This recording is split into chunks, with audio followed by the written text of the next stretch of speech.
Assalamualaikum warahmatullahi wabarakatuh. Halo semuanya, saya Andini Kusumarum dari jurusan Pendidikan Bahasa Inggris semester 5 Universitas Muhammadiyah Profesor Dr. Hamka. Di video kali ini, saya akan menjelaskan kegiatan PLP1 yang telah saya laksanakan. Pada tanggal 29 September 2021, saya bersama 5 orang teman saya berkesempatan untuk melakukan observasi dan wawancara di MTSN 7 Model Jakarta. Saat sampai di sekolah, saya dan teman-teman saya melangsungkan pembukaan dan wawancara bersama Bapak Lebeng MED selaku Kepala Madrasah dan Ibu Melda MPD selaku Guru Studi Bahasa Inggris MTSN 7 Model Jakarta.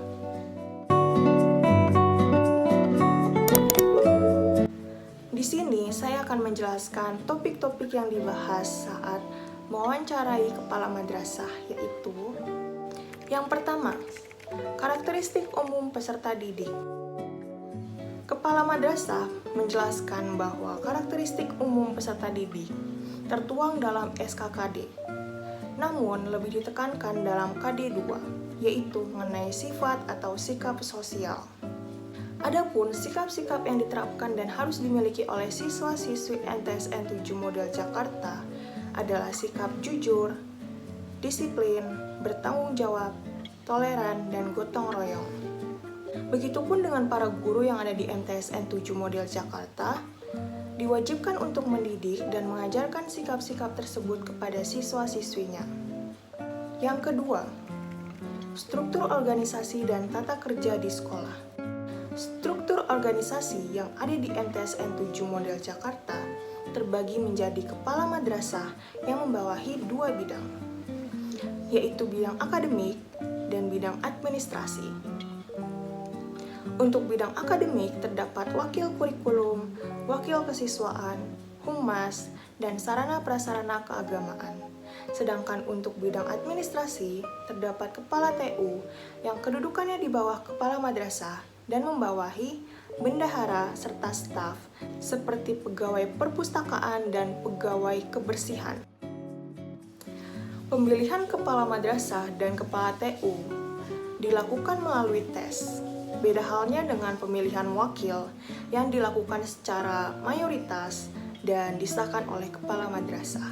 Selain itu, terdapat organisasi bagi siswa-siswi MTSN 7 Model Jakarta yang ingin mengembangkan kemampuan mereka. Organisasi tersebut adalah Organisasi Siswa Intrasekolah atau OSIS.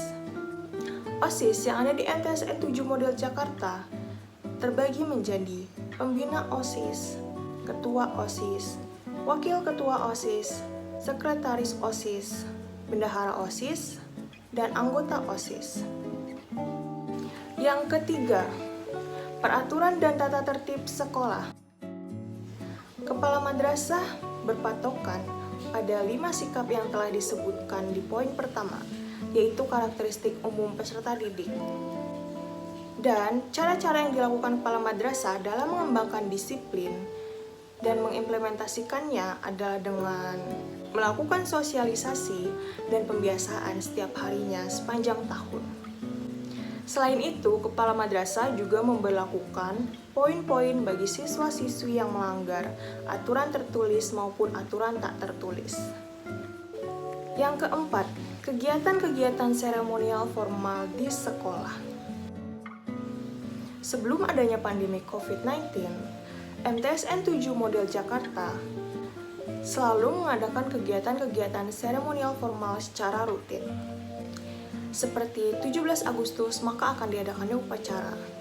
Contoh lainnya, pada hari Kartini, siswa-siswi akan diminta untuk mengenakan pakaian ala Kartini untuk memperingati Hari Kartini. Namun, dengan terjadinya pandemi COVID-19 seperti sekarang ini, mengharuskan pihak sekolah untuk melaksanakan semua kegiatan seremonial formal secara daring. Contohnya seperti pada 17 Agustus kemarin, diadakannya upacara melalui Zoom. OSIS juga mengusulkan untuk mengadakan lomba virtual kepada pihak sekolah dan pihak sekolah menyetujuinya. Yang kelima, kegiatan-kegiatan kurikuler, kokurikuler, dan ekstrakurikuler.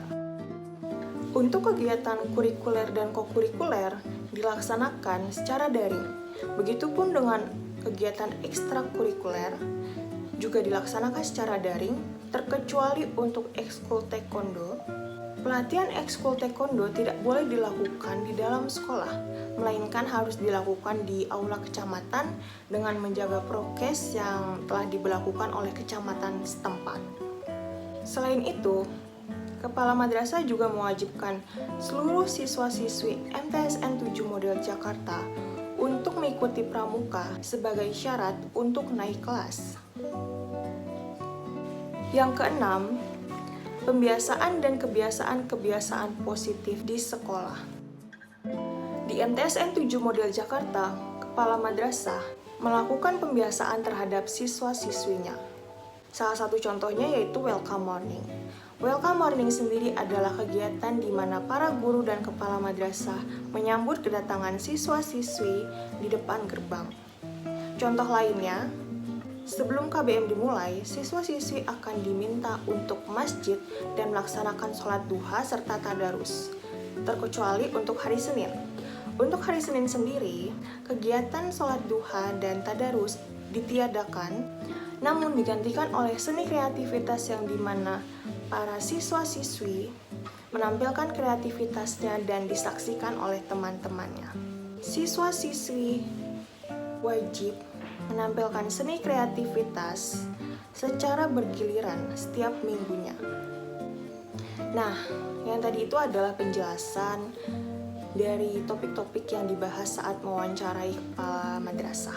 Selanjutnya, saya akan menjelaskan topik-topik yang dibahas saat mewawancarai salah satu guru pamong yang ada di MTSN 7 Model Jakarta.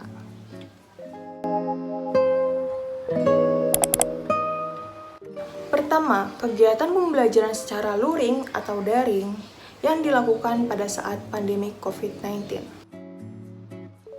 Ibu Melda memaparkan bahwa para guru mengaku kesulitan saat dihadapi dengan pembelajaran daring. Ibu Melda pun mau tidak mau harus melakukan inovasi terkait perubahan pembelajaran dari luring ke daring, yaitu dengan menggunakan aplikasi virtual seperti Google Meet dan Zoom. Untuk menjelaskan materi dan memberikan tugas-tugas, Ibu Melda menggunakan aplikasi e-learning yang telah disediakan oleh pihak sekolah. Adapun untuk menumbuhkan perhatian siswa-siswi saat pembelajaran daring, Ibu Melda menggunakan video atau YouTube untuk menjelaskan materinya. Ibu Melda juga tidak lupa untuk menguji kemampuan siswa-siswinya dengan mengadakan pre-test dan post-test melalui Google Form, quizzes, dan Kahoot. Jika siswa-siswi bisa mendapatkan nilai bagus, maka Ibu Melda akan memberikan mereka hadiah, yaitu berupa kata-kata penyemangat, nilai tambahan, ataupun e-money. Hal itu Ibu Melda lakukan untuk menumbuhkan semangat belajar siswa-siswi dan membuat mereka termotivasi untuk mendapatkan nilai bagus. Kedua, proses penilaian yang dilakukan saat pembelajaran luring atau daring atau blended. Ibu Melda menilai hasil belajar siswa dengan cara mengadakan pre-test dan post-test. Sedangkan untuk MTSN 7 Model Jakarta, untuk tiap semesternya diadakan PTS atau ujian tengah semester dan PAS atau ujian akhir semester. Ketiga, kendala yang ditemui selama pembelajaran daring. Banyak kendala yang dihadapi oleh Ibu Melda saat pembelajaran secara daring. Di antaranya yaitu siswa-siswi yang terkendala kuota. Jika hal ini terjadi, maka guru atau pihak sekolah akan memberikan bantuan berupa pulsa atau kuota. Selanjutnya ada orang tua siswa yang tidak mengerti dengan keadaan anaknya yang sedang sekolah. Dan terakhir, kemalasan siswa. Seringkali siswa yang malas tidak mengumpulkan tugasnya. Jika hal ini terjadi, maka Ibu Melda akan langsung menghubungi wali kelas siswa bersangkutan. Keempat, motivasi siswa selama pembelajaran luring atau daring atau blended. Di saat pandemi COVID-19 ini, Kepala Madrasah MTSN 7 Model Jakarta menekankan kepada setiap guru untuk selalu memberikan motivasi kepada siswa-siswi yang diajarnya. Hal tersebut bertujuan untuk terus menumbuhkan semangat belajar siswa-siswi walaupun mereka terasa bosan dengan pembelajaran daring. Baik, tadi adalah penjelasan singkat mengenai hasil wawancara bersama Ibu Melda selaku Guru Studi Bahasa Inggris MTSN 7 Model Jakarta.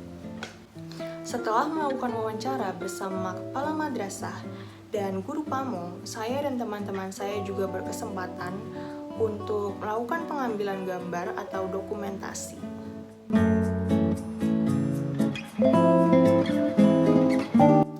Dari hasil observasi dan wawancara yang telah saya laksanakan di MTSN 7 Model Jakarta, saya menyimpulkan bahwa seluruh warga sekolah yang ada di sekolah tersebut saling bersinergi untuk menciptakan suasana pembelajaran daring yang efektif dan efisien selama masa pandemi COVID-19.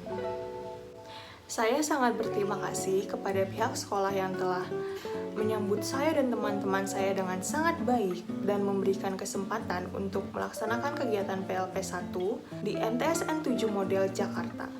Saya berharap MTSN 7 Model Jakarta dapat terus mencetak siswa-siswi berkompeten yang berlandaskan akhlak.